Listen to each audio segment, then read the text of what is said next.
జై శ్రీరామ్. శ్రీమాత్రే నమః. శ్రీ గురుభ్యో నమః. 2025 సంవత్సరం జూన్ నెల 7వ తారీఖు నుంచి 2025 సంవత్సరం జూలై 28వ తారీఖు వరకు కూడా గోచారంలో సింహరాశిలో ఒక ప్రత్యేకాంశం చోటు చేసుకుంటుంది. ఈ ప్రత్యేకాంశం ఏంటంటే, సింహరాశిలో ఇప్పుడు నేను చెప్పిన ఈ సమయం మొత్తం కూడా మంగళ్ మరియు కేతువు వీళ్ళిద్దరూ కలిసి వాళ్ళ సంచారాన్ని సాగిస్తూ ఉన్నారు. మంగళ్ కేతు సంచారము ద్వాదశ రాశుల వాళ్ళకి ఎలాంటి ఎఫెక్ట్ ఉంటుందో మనం చూద్దాము. అయితే అసలు ఏంటి స్పెషల్ సిగ్నిఫికెన్స్ ఏంటి, మంగళ్ మరియు కేతువుకి స్పెషల్ సిగ్నిఫికెన్స్ ఏంటి, అది కూడా సింహరాశిలో ఉన్నప్పుడు వాళ్ళ సిగ్నిఫికెన్స్ ఏంటో మనం చూద్దాం. మనకి పరాశర సంహిత చెప్పేది ఏంటంటే, కుజవత్ కేతు శనివత్ రాహు అని చెప్తుంది. అంటే మంగళ్ మరియు కేతు వీళ్ళిద్దరూ కలిసి బచక్రంలో 8వ స్థానమైన వృశ్చిక రాశిని వీళ్ళిద్దరూ కూడా షేర్ చేసుకుంటారు. అలాగే శని రాహువులు ఇద్దరూ కూడా కుంభరాశిని షేర్ చేసుకుంటారు. వీళ్ళిద్దరూ ఈ రాశిని పంచుకోవడం అంటే, ఒక జలతత్వ రాశిలో ఎప్పుడైనా సరే కేతు భగవానుడు జలతత్వ రాశిలో చాలా హ్యాపీగా ఉంటాడు, హ్యాపీ స్టేట్లో ఉంటాడు. ఎవరికైనా సరే జలతత్వ రాశిలో కేతు భగవానుడు ఉన్న, అండ్ ఎస్పెషల్లీ లగ్న చక్రంలో జలతత్వ రాశిలో ఉండి, అలాగే అంశ చక్రాలు అంటే నవాంశ చక్రం, ఇంకా రకరకాల దశాంశ, వీటిలో అన్ని చక్రాల్లో డివిజనల్ చార్ట్స్లో కనుక ఆయన జలతత్వ రాశిలో ఉంటే అసలు వాళ్ళకి చాలా బాగా ఉంటుంది. అంటే ప్రత్యేకించి ఉత్త నవాంశలో ఉన్న చాలు, ఎందుకంటే నవాంశ D1 చార్ట్కి ఫిల్టర్ కాబట్టి ఒక్క నవాంశ చార్ట్లో కూడా ఆయన జలతత్వ రాశిలో ఉండి చాలా బాగా ఉంటుంది. అలా జలతత్వ రాశిలో ఉండడానికి ఇష్టపడే కేతు భగవానుడు అగ్నితత్వ రాశి అయిన సింహరాశిలో ఆయన ఉన్నాడు. ఇప్పుడు మంగళకైతే అగ్నితత్వము ఓకే, జలతత్వము కూడా ఓకే, బట్ ఆయన అగ్నితత్వంలో ఇంకా బాగా ఉంటాడు జలతత్వం కంటే కూడా. బట్ వృశ్చిక రాశి ఆయన రాశే కాబట్టి అగ్నితత్వానికి కారణం ఏంటంటే, ఆయన మేషరాశి మరియు వృశ్చిక రాశి అధిపతి అవ్వడం వల్ల అగ్నితత్వ రాశి ఆయన మేషరాశిలో ఆయన ఇంకా బాగా ఉంటాడు. అంటే మనకి ఎవరికైనా జన్మకుండలిలో మంగళు వృశ్చిక రాశి కంటే ఎప్పుడైనా మేషరాశిలో ఉంటేనే ఎక్కువ యోగిస్తాడు. అంటే వృశ్చిక రాశిలో ఉన్న ఆయన ఇచ్చే రిజల్ట్స్ ఇస్తాడు, బట్ ఎక్కువగా మేషరాశిలో ఉంటే యోగిస్తాడు. సో ఇప్పుడు ఆయన అయితే కంఫర్టబుల్గానే ఉన్నాడు మంగళ్. మరి వీళ్ళిద్దరూ కూడా ఒకటే హౌస్ని స్టే చేసుకుంటారు. వృశ్చిక రాశి వీళ్ళిద్దరూ వృశ్చిక రాశి అధిపతులు అవుతూ వృశ్చిక రాశి నుంచి దశమ స్థానంలో సంచారం చేస్తూ ఉన్నారు మంగళ్ మరియు కేతు. వృశ్చిక రాశి నుంచి దశమ స్థానంలో కాలపురుషుడి కుండలిలోంచి పంచమ స్థానంలో, అంటే ఇక్కడ కేంద్ర కోణాలు అవుతున్నాయి. కాలపురుషుడు కుండలిలో నుంచి కోణస్థానం అవుతుంది.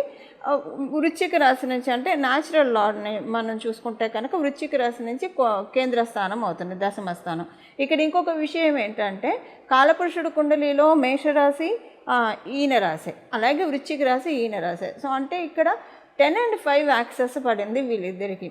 ఈ 10 and 5 అంటే దశమ స్థానము మరియు పంచమ స్థానము, ఈ రెండు యాక్సెస్లో పడడం వల్ల ద్వాదశ రాశుల వాళ్ళకి, ద్వాదశ లగ్నాల వాళ్ళకి కొంచెం ప్రత్యేకమైన ఇంపాక్ట్లు ఉంటాయి. అవేంటో మనం చూద్దాం ఇప్పుడు. ఇవన్నీ చూడటానికి ముందుగా అసలు ఇన్నాళ్ళు కూడా మంగళ్ ఆయనకంటే నీచ స్థానంలో ఉన్నాడు, కర్కాటక రాశిలో ఉన్నాడు, నీచ స్థానంలో ఉన్నాడు. నీచ స్థానంలో ఉన్న కుజుడు కర్కాటక రాశిలో కొంతమందికి కొన్ని అనుకూలతలను ఇచ్చాడు, కొంతమందికి కొన్ని ప్రతికూలతలను ఇచ్చాడు. ప్రత్యేకించి అనుకూలతలను ఇచ్చినా కూడా కొంతమందికి బాగా ఉండి ఆ యాక్సెస్ కనుక బాగా ఉంటే, అంటే అక్కడ వాళ్ళకి జన్మజాతకంలో గురు భగవానుడు ఉన్న, అంటే కర్కాటక రాశిలో లేదా ఇంకా వేరే కాంబినేషన్లో కొన్ని అనుకూలమైన పరిస్థితులు వాళ్ళకి ఇచ్చినా కూడా కొంతమందికి, బట్ ప్రతికూల పరిస్థితులు అయితే ఖచ్చితంగా ప్రతి ఒక్కళ్ళు చూస్తారు. దీనికి ఎవరు అతిథులు కారు. మంగళ్ కర్కాటక రాశిలో ఉన్నప్పుడు దానికి అంటే గడిచిన కాలాన్ని చెప్పేది, గడిచిన 2-3 నెలలుగా ఒకటి యాక్సిడెంట్స్ అన్నా ఉండొచ్చు. అందరికీ కలిపి చెప్తున్నాను నేను, ఈ రాశి ఆ రాశి అని కాదు. ఒకటి యాక్సిడెంట్స్ అన్నా అవ్వడానికి ఛాన్స్ ఉంటుంది.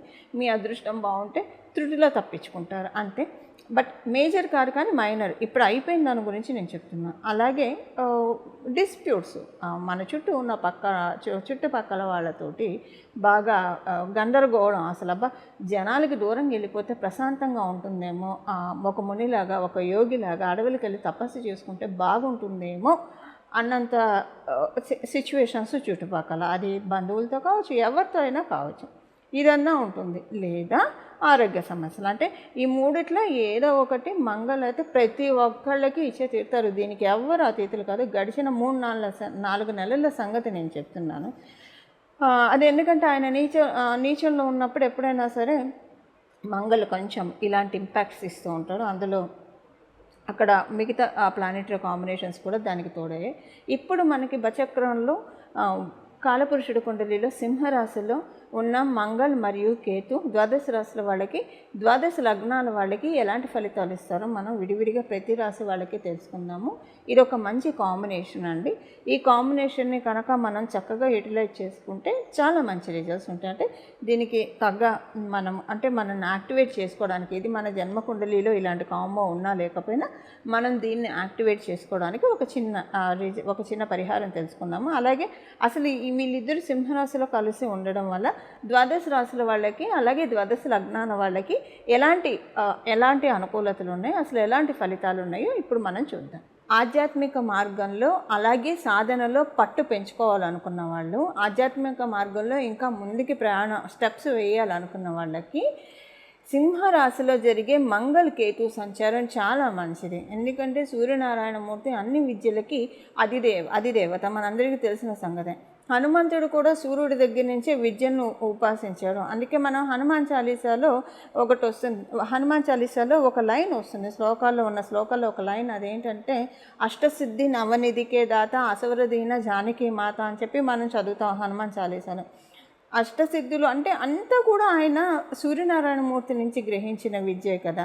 సో సూర్యనారాయణమూర్తి జ్ఞానప్రదాత, ఐశ్వర్యప్రదాత, అలాగే జ్ఞానప్రదాత, ఆరోగ్యప్రదాత, అన్నీ ఆయన సూర్యనారాయణమూర్తి ఇవ్వలేనిది ఏం లేదు. అలాంటి తేజోవంతమైన రాశిలో మంగళ మరియు కేతు వాళ్ళిద్దరూ ఉండడం అనేది ఇది నిజంగా ఆధ్యాత్మిక రంగంలో సాధనలో అంతకంతకు ఎదగాలనుకున్న వాళ్ళకి ఇది చాలా మంచి గోచారం, మంచి ట్రాన్సిట్ అని చెప్పాలి.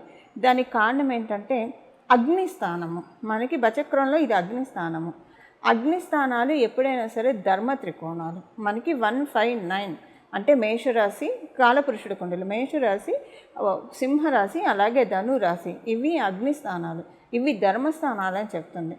సో ధర్మస్థానాలు, అర్ధస్థానాలు, కామస్థానాలు, మోక్షస్థానాలు అని ఇలా ఉంటాయి. ఇప్పుడు మనకి కావాల్సింది, ఇప్పుడు వీళ్ళు గోచారంలో సింహరాశిలో ఉన్నారు కాబట్టి అగ్నిస్థానం, కాబట్టి ఇక్కడ మనందరికీ కూడా ఆధ్యాత్మికంగా ఇంకా ఇంతింటే వటుడింతే అన్నట్టు మనం ఇంకా ముందుకు వెళ్ళి పెరగడానికి, అంటే గృహస్థాశ్రమ జీవితంలో మన పనులు మనం చేసుకుంటూ, నిత్య దైనందిన జీవితంలో మన పనులు మనం చేసుకుంటూ భగవంతుడితోటి కనెక్ట్ అయ్యి ఉండడానికి, ఎలాగైతే సతీ సక్కుబాయి కావచ్చు, ఇలా కొంతమంది మన ముందే ఎంతోమంది వాగ్గేయకారులు కావచ్చు, వీళ్ళందరూ కూడా భగవద్ ఉపాసనతోటి వాళ్ళ జీవితాన్ని వాళ్ళు ధన్యం చేసుకున్నారు. అలాగ వెళ్ళాలనుకున్న వాళ్ళకి కనీసం ఈ జన్మ తొలి స్టెప్ చేసుకోవడానికి ఇది చాలా ఉత్తమమైన ట్రాన్సిట్. మేషరాశి వాళ్ళకి, మేషరాశ్యాధిపతి అయిన మంగళ్ మేషరాశి నుంచి పంచమ స్థానంలో ఆయన సంచారం చేస్తూ ఉన్నారు కేతు భగవానుడితోటి. మీ రాశి వాళ్ళకి ఎలాంటి ఫలితాలు ఉంటాయి ఈ సంచారము మనం ఒకసారి చూద్దాం. మీకు ఏమైనా ఆరోగ్య సమస్యలు ఉంటే కనుక ఈ ఆరోగ్య సమస్యల నుంచి కుదుట పడే సమయము. ఎందుకంటే మంగళ్ బాడీ మెటబాలిజాన్ని బాగా ఇస్తాడు, శారీరక దృఢత్వాన్ని, శారీరక పటుత్వాన్ని బాగా ఇస్తాడు. సో ఇప్పుడు శారీరక దృఢత్వం, శారీరక పటుత్వం పెంచుకోవడానికంటే ఆరోగ్యం మెరుగుపరుచుకోవడానికి చాలా మంచి శుభ సమయము. మీరు ఒకవేళ ఆరోగ్య సమస్యలతో బాధపడుతూ ఉంటే ఈ ఆరోగ్య సమస్యల నుంచి రిలీవ్ అయ్యే విధంగా ఆయన మిమ్మల్ని కరుణిస్తూ ఉన్నారు. అనారోగ్య సమస్యల నుంచి రిలీవ్ అయ్యే విధంగా ఆయన మిమ్మల్ని కరుణిస్తూ ఉన్నారు. సంతానానికి సంబంధించి కొంచెము ఇబ్బందులు వస్తాయి. ఒకటి వాళ్ళకి స్వల్పంగా ఆరోగ్య సమస్యలు రావచ్చు, లేదా అలా కాకపోతే వాళ్ళు ఏమన్నా చిన్న ఇబ్బందులు దొరలవచ్చు సంతానం వల్ల. సో మీరు కొంచెం ఈ విషయంలో ఏంటంటే కలత చెందకండి. దానికి కారణం ఏంటంటే ఈ పీరియడ్ వరకే ఇది ఉంటుంది, తర్వాత ఇది నార్మల్ అయిపోతుంది. ఈ పీరియడ్ ఎందుకు ఉంటుందంటే అగ్నితత్వ రాశిలో ఆయన ఉంటున్నాడు కాబట్టి సంతానం ఏంటంటే అగ్రెసివ్ నేచర్ బాగా చూస్తారు, హైపర్ అయిపోతారు. సో లేదా హెల్త్ ప్రాబ్లమ్స్ ఏవైనా మైనర్గానే ఉంటాయి, మేజర్గా అయితే ఉండవు. మీరు ప్రతిరోజు కూడా మీరు మేషరాశి వాళ్ళు ప్రత్యేకంగా చేసుకోవాల్సిన ఇంకొక రెమెడీ ఏంటంటే హనుమాన్ చాలీసా ఒక 3 సార్లు ప్రతిరోజు చదువుతూ ఉంటే కనుక ఇప్పుడు మనం తెలుసుకున్నట్టు పిల్లలకి ఆరోగ్య సమస్యలు చిన్నవి రాకుండా అలాగే లేదంటే వాళ్ళు మరీ మొండి వైఖరి ప్రదర్శించి మీకు బాగా విసుగు కలిగిస్తారు. దీని నుంచి మిమ్మల్ని మీరు పరిరక్షించుకోవచ్చు. అలాగే మీ పిల్లల్ని కూడా ప్రొటెక్ట్ చేయొచ్చు. ఆర్థికంగా మటుకు కుదుట పడే సమయం, ఆర్థికంగా ఏదైనా ఇబ్బందులు ఉంటే కనుక ఆర్థిక లావాదేవీల్లో కుదుట పడే సమయం, లేదా మీరేమైనా ప్రాజెక్ట్స్ అనుకొని అవి రాకుండా పెండింగ్గా ఉండిపోతే కనుక అవన్నీ ఇప్పుడు రిలీజ్ అయ్యి చాలా హమ్మయ్య అనుకుంటారు. ఒక రకంగా చెప్పాలంటే మేషరాశి వాళ్ళు, అలాగే మేష లగ్నంలో పుట్టిన వాళ్ళందరూ కూడా చాలా బిజీ అవుతారు ఈ టైంలో. వర్క్ స్ట్రెస్ ఎక్కువగా ఉంటుంది. అంటే ఏదో సామెత చెప్తారు కదా, ఎగిరెగిరి దంచిన ఎగరకుండా దంచిన అంతే సంపాదన, అలా ఉండదు. ఇప్పుడు మీరు ఎంత బిజీ అవుతారంటే దానికి తగ్గ ఫలితాలను కూడా మీకు డెస్టినీ కలిగిస్తూ ఉంది. ప్రకృతి మాత్రం మీకు మీ డోర్ స్టెప్స్ దగ్గరకు ఆపర్చునిటీస్ తెచ్చిపెడుతుంది. ఆపర్చునిటీస్ అన్నీ ఒకటే మీరు అనుకుంటారు. అంటే మీకు వర్క్ అంటే మీరు ఒకవేళ ఉద్యోగం కోసం ప్రయత్నిస్తున్నారు అనుకోండి, అప్పుడు ఏమవుతుంది, మీరు ఒక 4-5 కంపెనీల్లో పెడితే ఒకటేసారి అన్నిటి నుంచి ఇంటర్వ్యూ కాల్ వస్తుంది. పోనీ మీరు ఇంటర్వ్యూలో అటెండ్ అవుతారు. సహజంగా ఇంటర్వ్యూ అటెండ్ అయిన తర్వాత అందరూ ఓకే అని చెప్పచ్చు. అలాగే మీకు ఆఫర్ లెటర్ ఇస్తారు, అందరూ సేమ్ ప్యాకేజ్ ఇస్తారు, మీకు అన్ని కంపెనీలు నచ్చుతాయి. ఏ కంపెనీ చూస్ చేసుకోవాలో అర్థం కాదు. ఇన్నాళ్ళు అరే ఇప్పుడు రాంది ఒక్కసారి అన్నీ వచ్చేసాయి ఏంటి అని అనుకుంటారు. లేదా ఏదైనా బిజినెస్ ఆపర్చునిటీస్ కోసం మీరు చూస్తుంటే ఒకటేసారి అంటే మల్టిపుల్ ఆపర్చునిటీస్ ఉంటాయండి. మెయిన్ అది మల్టిపుల్ ఆపర్చునిటీస్. అది ఉద్యోగస్తులు కావచ్చు, ఫ్రీలాన్స్ వర్క్స్ చేసే వాళ్ళకి కావచ్చు, బిజినెస్ చేసే వాళ్ళకి కావచ్చు వస్తుంది. ఇంకా ప్రత్యేకించి ఫ్రీలాన్స్ వర్క్స్ చేసే వాళ్ళకైతే ఒకటేసారి చాలా వాటిల నుంచి వస్తాయి. ఉన్నట్టుండి ఇప్పటిదాకా ఖాళీ ఉండి ఒక్కసారి బిజీ అయిపోయారు, ఇటు వాళ్ళకి చేయాలి, ఇటు వీళ్ళకి చేయాలి, అందరికీ న్యాయం చేయాలని చెప్పి కొంచెం తలమునకలు అయ్యే టైం కూడా ఇది. బట్ ఏంటంటే ఒక్కోసారి మనం సంతోషంగా చేస్తాము ఏది చేసినా. అంటే ఒక చిన్న ఎగ్జాంపుల్ చెప్తా. అన్నిసార్లు మనము ఏదైనా బిజీ ఉన్నా సరే అన్నిసార్లు అబ్బాయి ఇప్పుడు ఎందుకు చేయాలని అనుకో. ఎందుకంటే మనం ఎంత బిజీ అయినా దానికి తగ్గ రిటర్న్స్ వస్తే మనం హ్యాపీగా చేస్తాం. ఇప్పుడు మేషరాశి మేష లగ్నంలో పుట్టిన వాళ్ళకి బిజీ అవుతున్న దానికి తగ్గ రిటర్న్స్ వస్తాయి కాబట్టి సంతోషంగా చేస్తారు. దీనికి ఒక చిన్న ఎగ్జాంపుల్ ఏంటంటే, తల్లి ఎప్పుడైనా సరే ఏ తల్లిదండ్రులైనా బిడ్డ ఏడిస్తే చూడలేరు సహజంగా. బట్ కానీ కన్నప్పుడు డెలివరీ టైంలో కనుక బిడ్డ ఏడిస్తే అదొక్క సమయంలోనే బిడ్డ ఏడ్చేది, తల్లి సంతోషపడేది. అది ఆ బిడ్డ ప్రసవించిన ఆ ఒక్క మూమెంట్. ఇప్పుడు కూడా మీకు అలానే అనిపిస్తుంది. అంటే ఒక డెలివరీ పెయిన్స్ లాగా అయిపోయింది మీకు వృత్తిపరంగా. నేను చెప్పేది ఇది మిగతా విషయాల్లో అని కాకపోయినా వృత్తిపరంగా ఒక డెలివరీ పెయిన్ లాగా అయిపోయింది. ఇప్పుడు ఏంటంటే ఇవాళ అవుతుంది, రేపుడు అవుతుంది, ఎల్లుండి అవుతుంది. ఒక్కోసారి కొంతమంది ఆడవాళ్ళకి చికాకు వచ్చేస్తుంది, అసలు అవుతుందా అవ్వదా అని కూడా విసుగు వస్తుంది. అలాంటి సిచ్యువేషన్లో ఉన్నారు మేషరాశి వాళ్ళు. ఎందుకంటే ఇప్పుడు ప్రత్యేకించి మీ రాశ్యాధిపతి అయిన మంగళ మరి కర్కాటక రాశిలో అక్కడ ఉన్నాడు కదా, మరి నీచబడి ఉన్నాడు కదా. అందువల్ల ఏంటంటే అసలు ఇది అవుతుందా అవ్వదా, అది ఏ పని అయినా సరే మీరు తలపెట్టిన పని, అది గృహానికి ఇల్లు కొనుక్కోవడానికి కావచ్చు, అమ్మడానికి కావచ్చు, వృత్తిపరంగా కావచ్చు, వ్యాపార పరంగా కావచ్చు, ఏదైనా సరే అయ్యేట్టే అనిపిస్తుంది కానీ అవ్వదు. ఇదంతా ఏంటంటే ఒక డెలివరీ పెయిన్ లాగా అది మీకు చాలా నలిగిపోయారు. ఇప్పుడు ఒకటేసారి అన్నమాట. అంటే ఇంకా ఆ నొప్పుల నుంచి రిలీవ్ అవుతారు. అంటే జస్ట్ ఈ చిన్న ఎగ్జాంపుల్ ఇస్తే మీకు అర్థమవుతుంది. డెఫినెట్గా మేషరాశిలో పుట్టిన వాళ్ళందరూ ఈ పాయింట్ని కనెక్ట్ చేసుకోగలుగుతారు. ఎందుకంటే అక్కడ మంగళ యొక్క సంచారం అలా ఉంది కాబట్టి ఇప్పుడైతే మీరు వీటిల్లోంచి రిలీవ్ అయ్యారు. ఆర్థికంగా కూడా చాలా మెరుగుపడే శుభ సమయం, చాలా మంచి శుభత్వాన్ని సూచిస్తూ ఉంది. ఆర్థిక పరంగా కూడా ఖర్చులు కొంచెం ఉంటాయి కానీ అదుపులో రెండు ఉంటాయి. అంటే ఇక్కడ ఖర్చులు ఉంటే ఖర్చులు అదుపులో కూడా ఉంటాయి. ఖర్చులు అదుపులో అంటే ఇప్పుడు కొన్నిసార్లు అయితే ఎమర్జెన్సీ, మెడికల్ ఎమర్జెన్సీ అయితే అది మనకు అదుపులో ఉండదు. కొన్ని ఖర్చులు అయితే మన చేతుల్లో ఉంటాయి. సో మీరు స్ట్రాంగ్గా చెప్పగలుగుతారు. మీ ఇంట్లో వాళ్ళకే కావచ్చు, లేదా మీరైనా సరే. ఇప్పుడు మనం కూడా కన్విన్స్ చేసుకోవడం ఇంపార్టెంట్ కదా. ఏ ఖర్చు వస్తే ఆ ఖర్చు సరే పెడుతూ వెళ్తూ ఉంటే డబ్బులు కూడా అలానే కరిగిపోతూ ఉంటాయి. ఇప్పుడు ఏంటంటే కొంచెం స్ట్రాంగ్ అవుతారు. మహోటానికి పోయి ఖర్చు పెట్టడం కావచ్చు, లేదా ఇంట్లో వాళ్ళ సంతృప్తి కోసం అనవసరంగా డబ్బులు ఖర్చు చేయడం, వీటిలో చాలా స్ట్రాంగ్ అయిపోతారు. సో అంటే ఇక్కడ ఖర్చులు పెడతారు, ఖర్చులు కంట్రోల్ చేస్తారంటే అది మీ చేతుల్లో ఉంది. ఇక్కడ ఫ్రీ విల్ అయింది ఇది.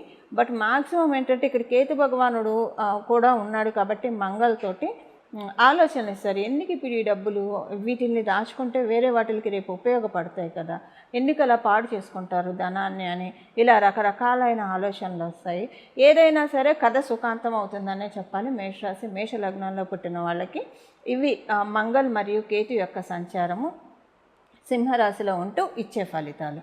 ఇప్పుడు పరిహారం మనం చూద్దాము. సింహరాశిలో ఉన్న మంగళ్ మరియు కేతు అందరికీ అనుకూలమైన పరిస్థితులను ఇవ్వడానికి, అంటే అనుకూలమైన అంటే మన జన్మజాతకంలో ఈ యోగం ఉన్నా లేకపోయినా ఉన్న వాళ్ళకైతే ఇంకా బాగా ఉంటుంది. ఎస్పెషల్లీ సింహరాశిలోనే ఉంటే ఇంకా బాగా ఉంటుంది, లేదా ఏ రాశుల్లో అయినా సరే మంగళ కేతు కంజంక్షన్ ఉంటే కనుక మీ జన్మజాతకంలో అది అంటే అన్ని రాశుల్లో ఇది పూర్తిగా యోగదాయకం అని కూడా చెప్పలేము. అన్ని రాశుల వాళ్ళకి ఇది యోగదాయకం కాదు. ఇప్పుడు మకర కుంభ రాశుల వాళ్ళకి ఇలా మంగళకేతు కంజంక్షన్ అసలు యోగదాయకం కాదు. కొన్ని రాశుల వాళ్ళకి ఇది చాలా యోగదాయకాన్ని ఫలితాలను కూడా ఇస్తుంది. బట్ ఇప్పుడు మనకి అందరికీ కూడా ఇది యోగవంతమైన ఫలితాన్ని మనందరికీ ప్రసాదిస్తుంది. ఇది యోగవంతమైన ఫలితాన్ని ప్రసాదించడానికి ఏం పరిహారం చేసుకోవాలో ఇప్పుడు మనం చూద్దాం. దీనికల్లా కూడా బుధవారము మరియు ఆదివారము, మంగళవారము, అంటే మంగళవారము, ఆదివారము, బుధవారం ఈ 3 రోజుల్లో కూడా వినాయక స్వామివారి ఆలయానికి వెళ్ళడము, అంటే మీ దగ్గర వినాయక స్వామివారి మందిరం అంటే వినాయక స్వామివారి ఆలయానికి వెళ్ళడము, లేదా మందిరానికి మీకు వెళ్ళడానికి అవకాశం లేకపోతే ఆ రోజు గణపతికి చలిబిడి ఉండ్రాళ్ళు లేదా రవ్వ ఉండ్రాళ్ళు నైవేద్యం పెట్టడం, మోదకులు ఏవైనా నైవేద్యం పెట్టడం, లేదా ఒక బెల్లం ముక్క ఆయనకి నైవేద్యం పెట్టి ఈ 3 రోజుల్లో పెట్టిన బెల్లం ముక్క మీరే తినడానికి ప్రయత్నించండి. మీ కుటుంబ సభ్యులకి పెట్టి మీరు తినడానికి ప్రయత్నించండి. అంటే డైరెక్ట్గా తీసుకోండి. సహజంగా ఏం చేస్తామంటే భగవంతుడికి పెట్టిన బెల్లం ముక్క చారుకో లేదంటే మనం సాంబార్కో వీటిల్లో వాడతాం, లేదా మనం పులిహార చేసుకున్నప్పుడు ఇలా వాడుతూ ఉంటాం. కొన్ని చింతపండు పులుసు పెట్టి చేసే కూరల్లో కూడా వాడుతూ ఉంటాం. అలా కాకుండా ఈ గుడోపహారాన్ని భగవంతుడు మనకిచ్చిన ప్రసాదంలాగా భావించి ఇంట్లో ప్రతి ఒక్కళ్ళు తినాలి. ఇప్పుడు నేను చెప్పిన టైం పీరియడ్ వరకు ఎప్పుడు కూడా ఇలా చేస్తే మంచిది. గణపతికి బెల్లం ముక్క చాలా ఇష్టము. లేదా మీరు రవ్వ ఉండ్రాలు, చలివిడి ఉండ్రాలు ఏం పెట్టినా పర్లేదు. ఈ పర్టికులర్ రోజు చేసినా పర్లేదు, ఈ ట్రాన్సిట్ పీరియడ్ రోజు చేసినా పర్లేదు. బట్ ఈ పర్టికులర్ పీరియడ్లో అంటే రోజు చేసేప్పుడు ఎలా ఉంటుందంటే అది వేరే వాటికి వాడేస్తాం బెల్లం ముక్క. అలా కాకుండా మనం స్వీకరించాలి భక్తితో. ఆదివారం పూట, బుధవారం పూట, మంగళవారం ఈ 3 రోజుల్లో భగవంతుడికి సమర్పించిన నైవేద్యాన్ని మనం తినాలి. వినాయకుడికి సమర్పించిన నైవేద్యాన్ని, అలాగే స్వామివారికి సంబంధించిన అథర్వశీర్షం వినడానికి ప్రయత్నించండి. చదవడం వచ్చిన వాళ్ళు చదవచ్చు. దాంతోపాటు స్వామివారికి సంబంధించిన స్తోత్రాలు, సహస్రనామ స్తోత్రం కావచ్చు, సంకటనాశ గణేశ స్తోత్రం కావచ్చు, ఏదైనా సరే మీకు వీలు ఏదైతే కుదిరిందో అది చేయండి. లేదు ఇవన్నీ మీకు కుదరకపోతే గజాననాయ నమః, గజాననాయ నమః, గజాననాయ నమః ఈ నామాన్ని జపించడానికి ప్రయత్నించండి. ఈ నామ జపం కాబట్టి మీరు ఎప్పుడైనా చేసుకోవచ్చు. అంటే ముందు బీజాక్షరాలు చేరిస్తే అది మంత్రం అవుతుంది, బీజాక్షరాలు లేకపోతే నామం అవుతుంది. నామ జపానికి ఎప్పుడు తప్పు ఉండదు. మీరు ఫుల్ ట్రాన్సిట్ మీరు అంటే ఏదైనా పని చేస్తున్నప్పుడు చక్కగా మైండ్ ఖాళీగా ఉంటుంది కాబట్టి మీ పని మీరు చేస్తూ మైండ్ని గజాననాయ నమః, గజాననాయ నమః, గజాననాయ నమః అనుకుంటూ మీ పని మీరు చేసుకుంటూ ఉంటే కనుక చాలా చక్కటి సత్ఫలితాన్ని మంగళ మరియు కేతు సూర్యస్థానమైన సింహరాశిలో వాళ్ళిద్దరూ కలిసి ప్రసాదిస్తారు. ఇవి అందులో సూర్యస్థానం అంటేనే మనకు తెలుసు, సూర్యుడు అంటేనే వెలుగు. మనకి నవగ్రహ దేవతల్లో కింగ్ అంటే సూర్యుడు అనే మనం చెప్తాం, క్వీన్ అంటే మూన్ అని చెప్తాం. సో ఇలాంటి సూర్యరాశిలో ఉన్న మంగళ మరియు కేతు మనందరి జీవితంలో కూడా చక్కటి బ్లెస్సింగ్స్ ఇవ్వాలని చెప్పి స్పిరిచువల్గా ఎదగాలనుకున్న వాళ్ళు, ఆధ్యాత్మిక మార్గంలో బాగా ఇంకా ఇంక్లైన్ అవ్వాలనుకున్న వాళ్ళు, సాధనలో పట్టు ఇంకా సాధించుకోవాలనుకున్న వాళ్ళకి ప్రత్యేకించి ఈ ట్రాన్సిట్ అతి ఉత్తమమైన ట్రాన్సిట్. మంగళం. నమో భగవతే వాసుదేవాయ.